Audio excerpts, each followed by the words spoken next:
Next week we have, is it Lila Wells or Leela Wells? Is she here? Is it Lila or Leela? Leela? Leela, you think? Okay. Leela Wells, The Short Stories of Saki. In the introduction to the 1958 edition of The Short Stories of Saki, author Christopher Morley writes that the British writer, who was born Hector Hugh Munro, Saki could show the conversation of a few ladies at bridge to be as deadly and quick on the trigger of concealed weapons as a Western barroom brawl. The 5 little gems Leela will read out at Open Circle are taken from the portion of the Saki collection entitled Reginald, which were first collected in 1904 and include appropriately Reginald on Christmas presents. Leela has been an amateur stage actor since the age of 16. Since moving to Lakeside in 2015, she has appeared in Nonsense at Lakeside Theatre and has acted in and directed readings at Naked Stage Readers Theatre and Bear Stage Theatre. This is her 4th appearance at Open Circle. So don't miss next week, Leela Wells, The Short Stories of Saki. This brings us on to this week. Richard Diehl? Diehl. Richard Diehl. What are the differences which make a difference? In today's divided world, we like to be more effective in having folks appreciate your point of view while still maintaining rapport. So this presentation will include conversations, internal exercise, and time for Q&A. So, Richard, Ph.D, M.Ed, L.Ac, is an internationally recognized NLP master. And Richard will explain, I'm sure, NLP to come. Having taught NLP in 9 countries on 5 continents. In his other life, he maintained a successful practice as an acupuncturist and traditional naturopathic. Richard lived in Hawaii for 31 years, so jealous, prior to moving to the US mainland 5 years ago. And this is his 3rd winter in Ajijic, with a view to moving here, right? Okay. Well, please give a nice open circle warm welcome to Richard Diehl.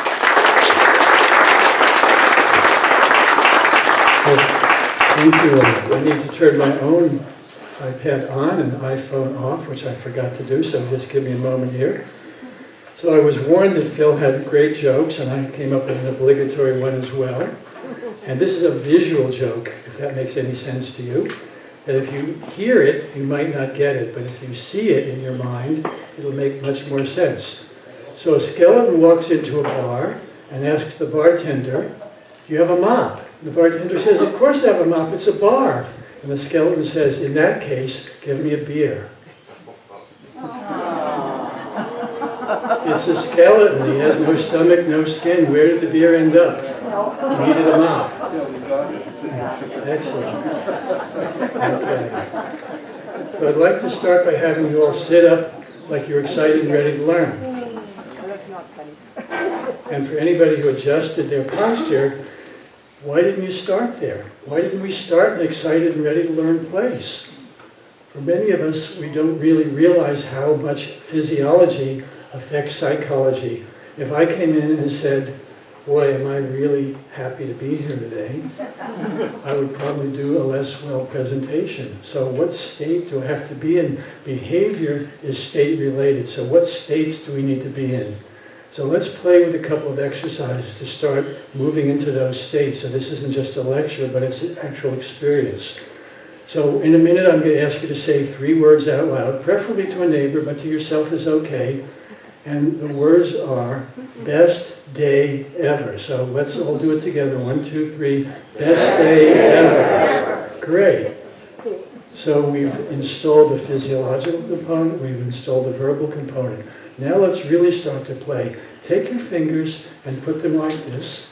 And notice which thumb is on top. So switch all your fingers, including your thumb. So now your other thumb is on top. And what's that like? Is that familiar, odd, strange? Yeah, so once upon a time you learned to do this, and then this, and then this, and then this, and then this, and never realized that there was also this. So you just doubled your behavioral repertoire. Congratulations. Okay, let's do the same thing with crossing our arms. Now, not everybody leaves their hand showing, so notice which forearm is on top, and then do the other one. And for some of us, it'll kind of be And for some people, you can't even figure out a way to hold your arm. It's falling out. Pretty strange, huh? That you've always chosen one and never chosen the other. Okay, let's take this a little farther. It doesn't matter which way you turn your head, but would you please turn your head in one direction? And notice where your eyes went, in the same direction as your head. So come back to center. This time I'd like you to take your eyes in the opposite direction of your head. And breathe at the same time. Keep breathing. It's important to breathe at the same time. Great. Okay. Let's do two more. One, take your head up and notice where your eyes are. And this time take your head up and your eyes down. So who says old dogs can't learn new tricks? You just have. This is my most fun one. So we're going to take our hands like this, and you're going to turn your hands across like this.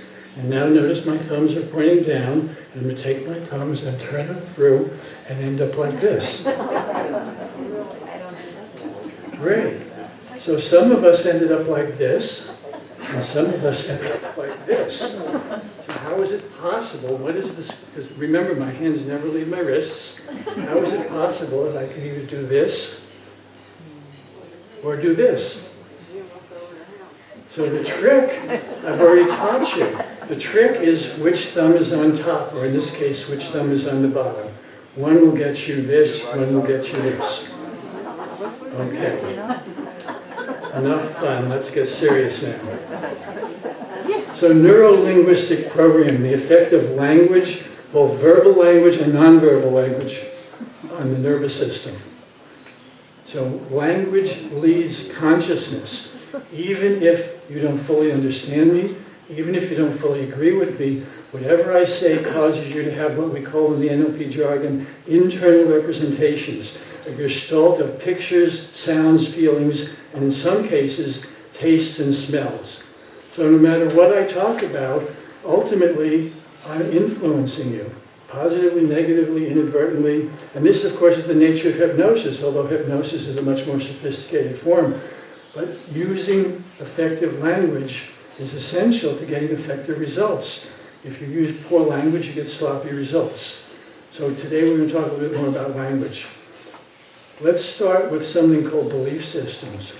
Are your belief systems not right or wrong, good or bad, but useful or not? Is what you believe useful to the outcome you want to produce in your world?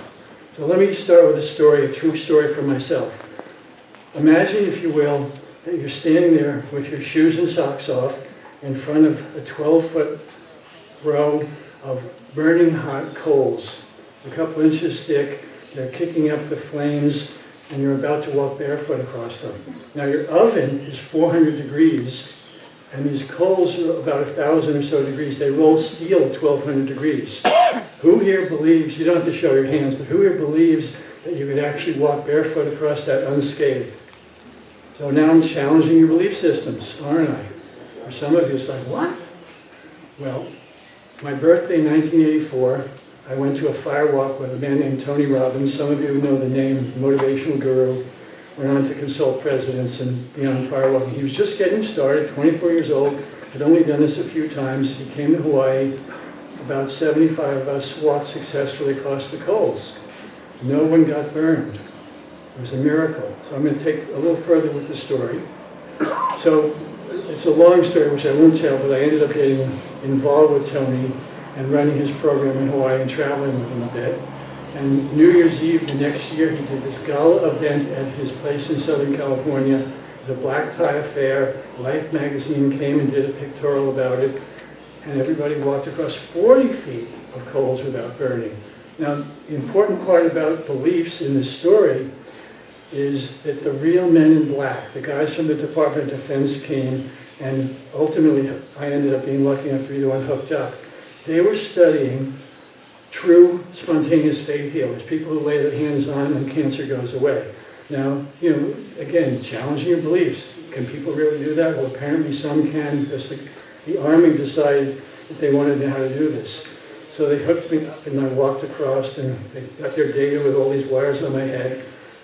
And then I asked them, well, how do you explain this? How can we walk across without burning? And they said, well, there's 3 theories. The first one is called the Leidenfrost effect. You know when you wet your finger and touch an iron to see if it's hot and you go, psst.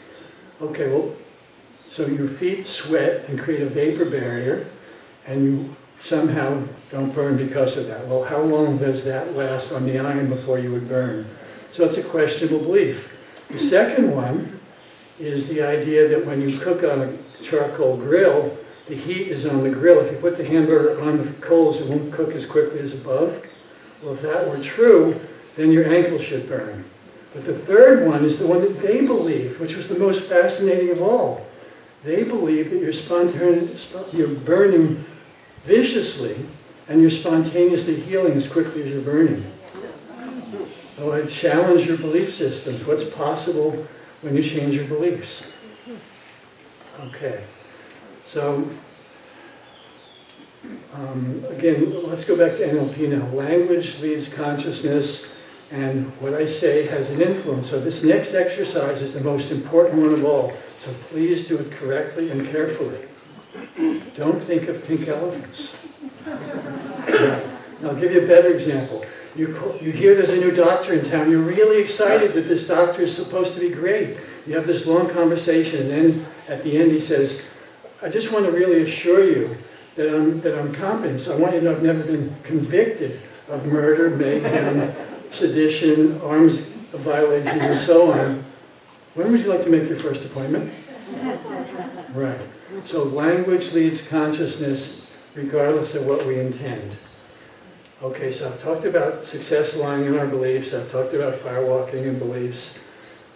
So the next piece in successful communication is rapport. All meaningful communications happens in the context of rapport. And rapport isn't based in whether I like someone or not. It's based in whether in that moment I feel like or similar to them. So I can like someone consistently, but we go in rapport, out of rapport, in rapport, out of rapport. And for most people in their communication, they might as well be talking in their shoes because they're not attending to what kind of feedback they're getting from the person they're talking to. So if I were doing sales and I'm looking metaphorically at your feet, I might talk you into a buying state, out of a buying state, into a buying state, and when I do my close, I have no idea where you are. So I need to have useful beliefs that I can succeed at this. I need to build rapport, and rapport, again, based in similarities, means I don't mimic you and sit exactly like you, but similar pace, similar volume, similar head nodding, similar things like that. And this is an important one. We actually speak in at least 4 languages. I see how that looks.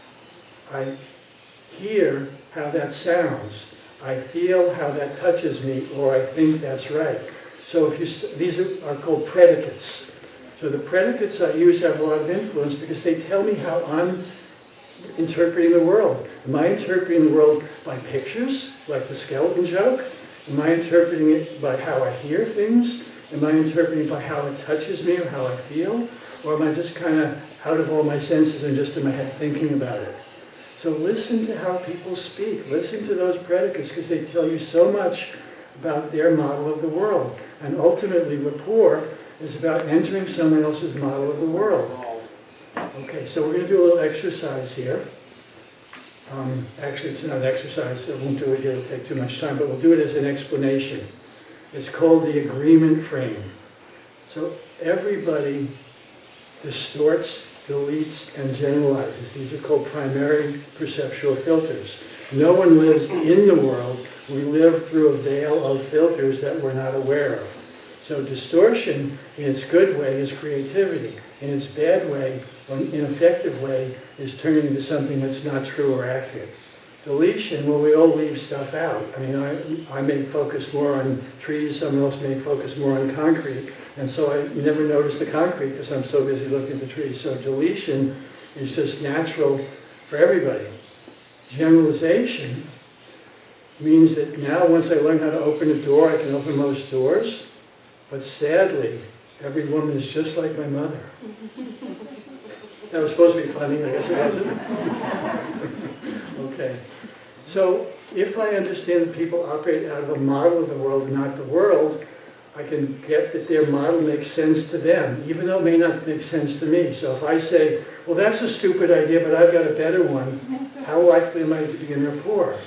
So I can't always agree with someone, and I can always appreciate or respect that that's their model of the world. So if someone says something controversial to me, I can say, well, that's stupid, or I get into a dissent. And of course, the whole COVID vaccine controversy, which is what I was implying in my write-up, has become part of enhancing, if that's the right word, our divide. How can you actually appreciate that someone on the other side of the fence about those things, or with a different conspiracy theory? Because we all know there's a conspiracy theory, we just don't agree on which one, right? So with someone with a different conspiracy theory, you can either say, that's stupid, listen to me, or I really appreciate and respect that that's how you see it, and would you be willing to hear a little bit about me and how I see the world, my distorted belief and generalized model of the world, and be much more successful. So I invite each of us to, again, reviewing, have useful beliefs. If it's possible in the world, it's possible for me. It's just a matter of how. If someone else can fly a plane, so can I. If someone else can stand in front of the room and talk, so can I. Useful beliefs. Building rapport as a foundation. Next, we talk about outcomes.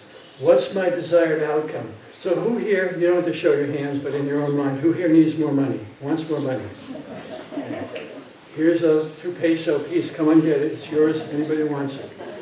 So you didn't think specifically what more money meant. So outcomes need to be well formed, they need to be clear, they need to be concise, they need to be specific. Most of us don't have clear outcomes and therefore don't produce elegant results.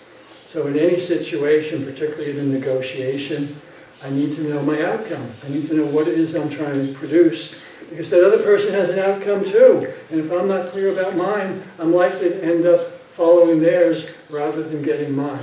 So where do we dovetail outcomes? Where do we connect? Where are those places that we can overlap and ultimately go away satisfied? Well, that's outcomes. So let's go a little further. And by the way, I'm building the basics of NLP skills. So our foundation is beliefs. Our next layer up is skills, which are naturally occurring things like everybody gets a rapport, everybody observes things, everybody has outcomes, and later we'll get to techniques, which are man-made, if you will, but that they're artificial, they don't exist in nature. Okay, so once I've got my outcome in mind, once I've got rapport, the next thing, which I implied earlier, was sensory acuity, observing what's going on with my partner, with my person I'm talking to. Are they attending? Are they leaning forward? Are they nodding? Are they looking at me? Or are they picking their nails? So if I have enough sensory acuity, I can distinguish between being in rapport and being connected, or not having rapport, which brings me to the last of the skills, which is called behavioral flexibility. The capacity to shift my behavior. If something's not working, try anything else, because as many of you have heard the slogan, doing the same thing you've always done and getting different results, expecting different results, is insanity. If something's not working, try something else. The person with the biggest behavioral repertoire runs the show. They're able to interact with the most people. So if I only have one repertoire, there's very few people I can connect with. If I have a big repertoire, I can connect with all sorts of people. Okay. So, let's see here. Okay, we're doing well. I just want to see the time. I tend to ramble. Just write a script. Okay, we're doing great. Let's talk a little bit about techniques now, because these things can be very powerful. So some of you are visual and can picture things.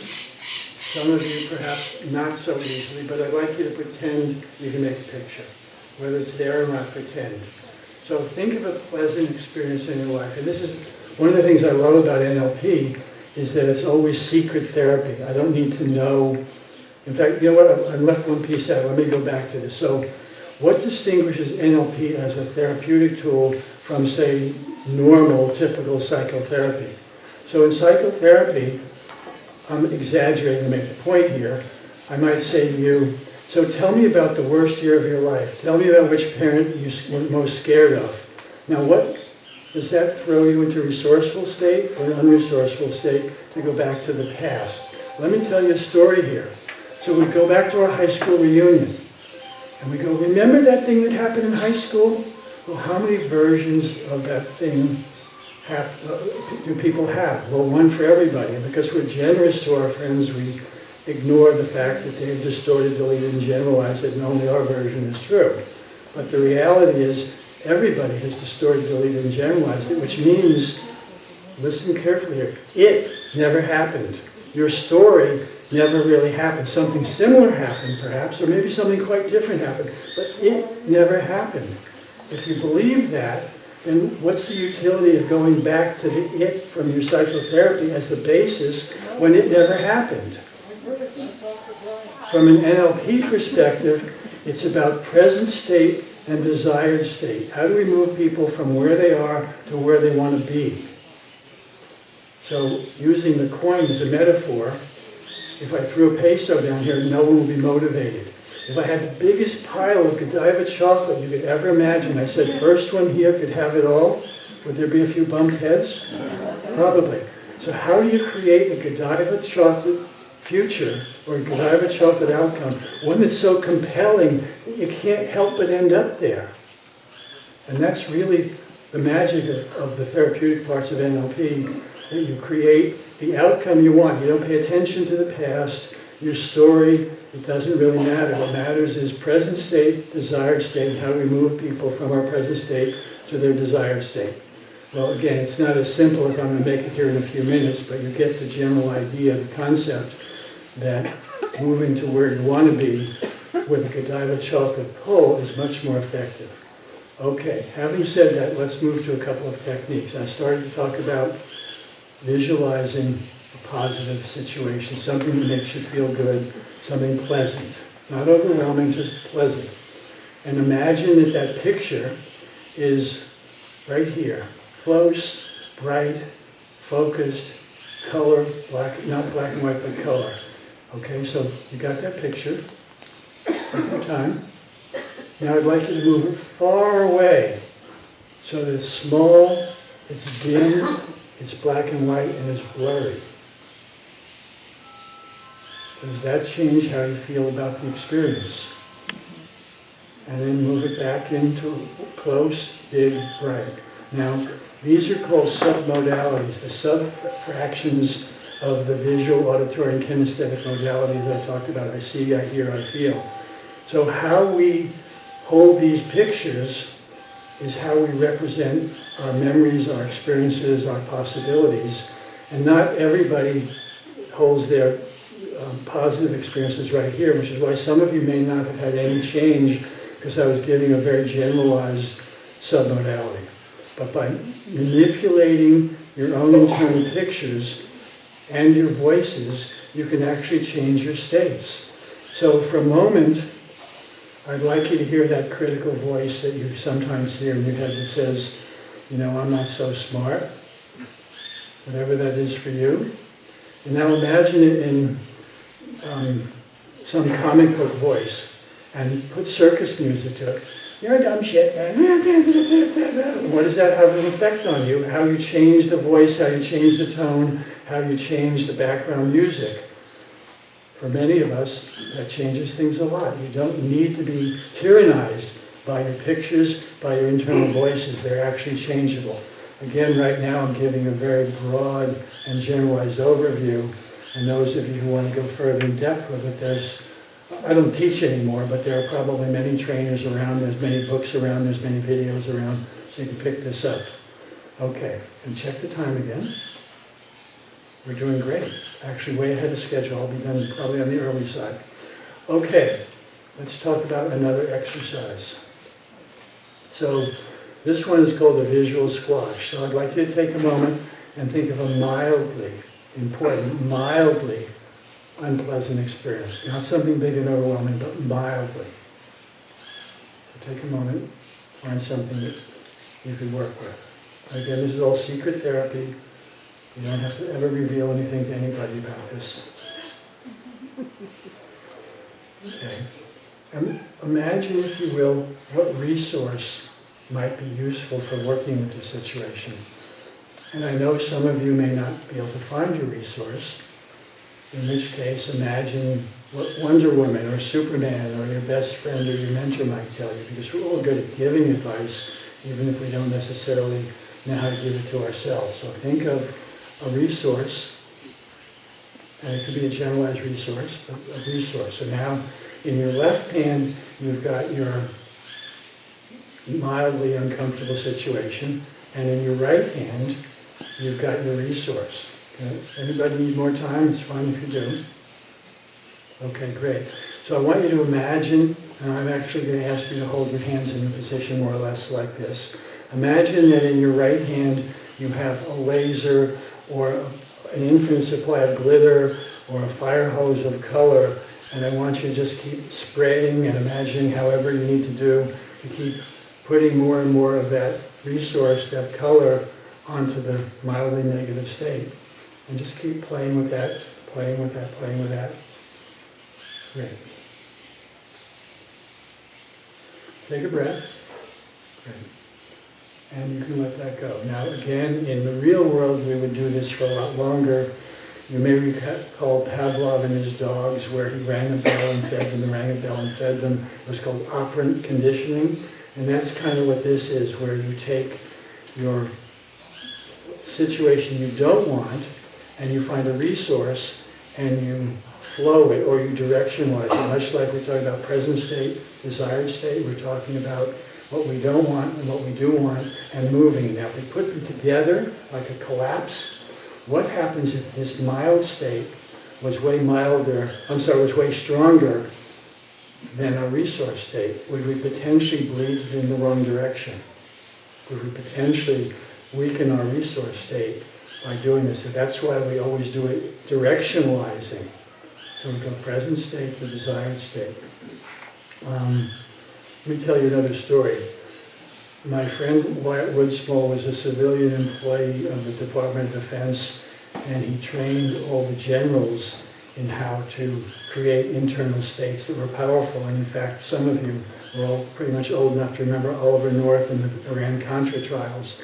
And Oliver North was brilliant when he went to Congress, and they asked him why he did all these terrible things. And he never answered them exactly. He always told them how they feel. Well, in our culture, well, let me say that backwards. In Native American culture, our pictures are sacred. You know, it's like messages from God, and you don't mess with your pictures, but you can change your feelings. Well, in our culture, feelings are sacred. If I can change my feelings at will, I'm insincere. So how did Congress challenge when Oliver North talked about his sincere feelings about what he was doing? They were stumped. They didn't know how to deal with this. And all this was basically trained in NLP and state control and outcomes and rapport and talking about things that disarmed Congress completely. It was kind of a fascinating period to be watching the background of that dynamic from the other side of the situation.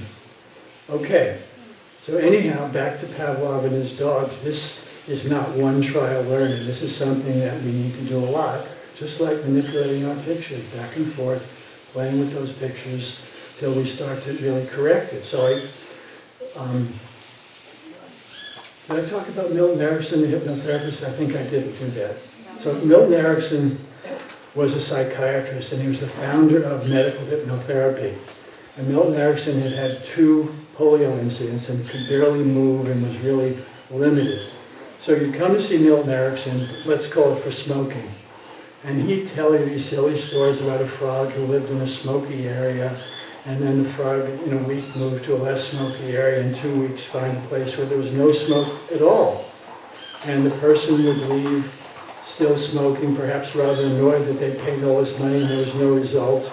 And perhaps a week later, he would notice, this person, the client, would notice that they were smoking less.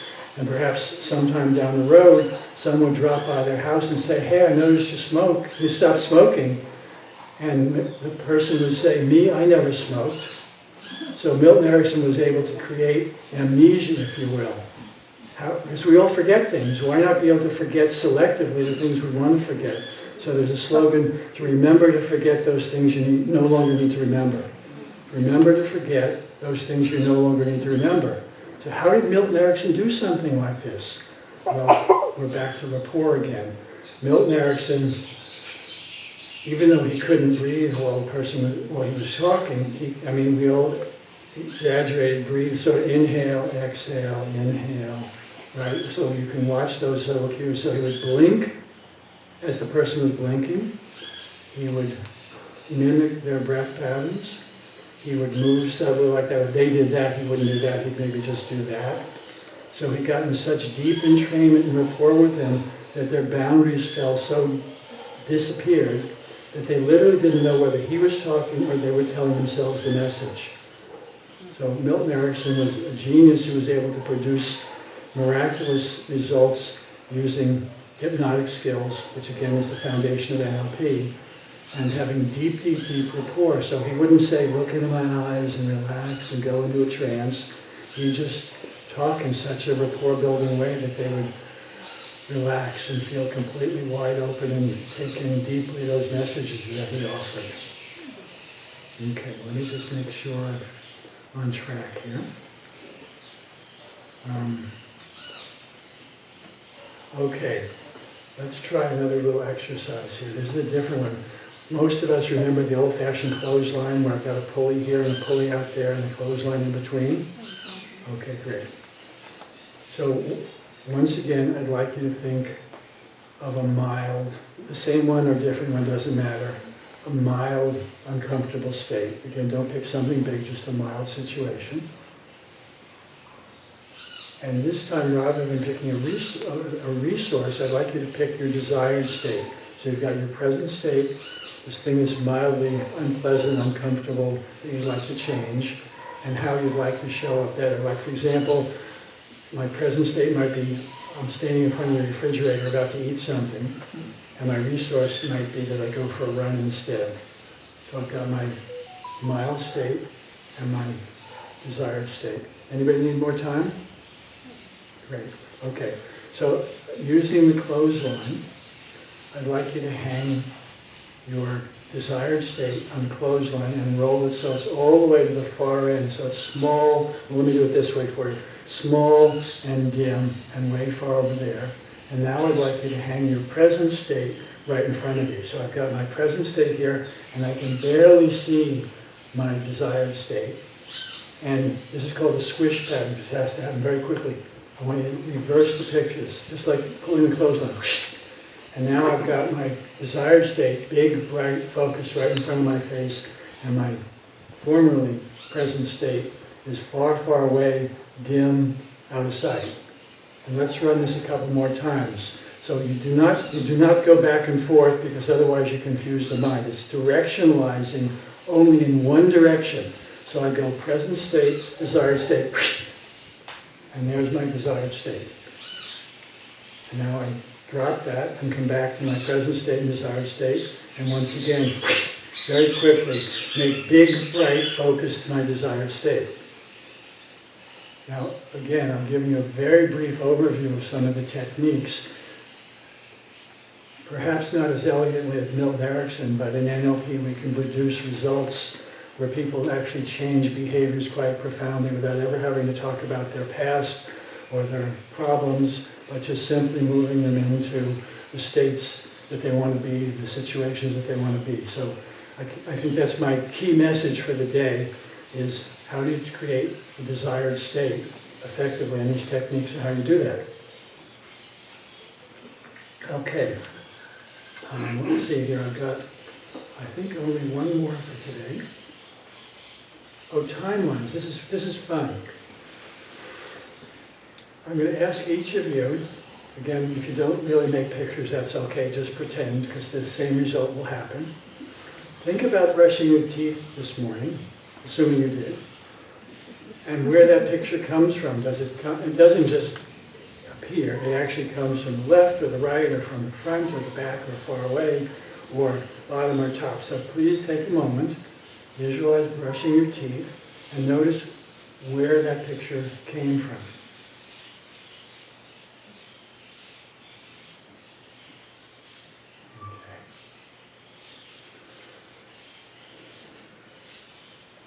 And again, if you don't see the pictures, that's okay. Just pretend the results will still be the same. So now I'd ask you to make a picture of you brushing your teeth tomorrow. and notice where that came from. Left, right, front, back, up, down, far, near. So if I were doing this one-on-one, I would actually ask you specifically, and I'm going to give you some generalizations here. Most of us, because we walk from the past into the future, that's our past and that's our future, or because we read from left to right, that's our past and that, well, in your direction, that's the past and that's the future. So for most people, again, generalizing broadly here, your brushing your teeth in the morning would be more apt to be either coming from behind or coming from your left. And your tomorrow brushing your teeth would be the opposite. Now, that may not be true, but let's play with that as though it were, because again, too many people hear everybody's version of it. Okay, so now you've developed what we call a timeline. And I'd like you to now imagine that timeline stretching out. You won't see content, but imagine your timeline stretching from your birth to your death. And we don't know how far it is, how long it is, what direction it goes. But what's fascinating to me is a lot of people who say, I just can't ever see my future. When we elicit their timeline, we notice that their timeline kind of goes up and goes over a hill, and that hill always blocks them from seeing the future. And all we do is change the way they see their timeline, and all of a sudden their future is big and bright and much more powerful, much more compelling, much more Godiva chocolate-like. Okay, so I'm going to ask you now to imagine tying yourself to the chair with a nice long rope so you can be safe at any time. It rarely happens, but sometimes as people float up, imagine they're floating up in space, they get a little spooked. If that happens, you've got a rope and you just pull yourself right back down again, or you'd be a helium balloon, and you deflate and let yourself float down. So you have a safety. So in a minute I'm going to ask you to float and play with some visualizations, but in the interim I want to make sure that everybody's safe so that you can bring yourself back to your chair at any time. And you can do this eyes open or eyes closed. So I'd like you to imagine floating up high above this timeline, whichever direction it meanders, from birth to death. Again, no content, no time per se, we're not talking about how long you'll live here. We're just talking about imagining this line. And perhaps you'll notice that some places on the line are brighter and some might be dimmer.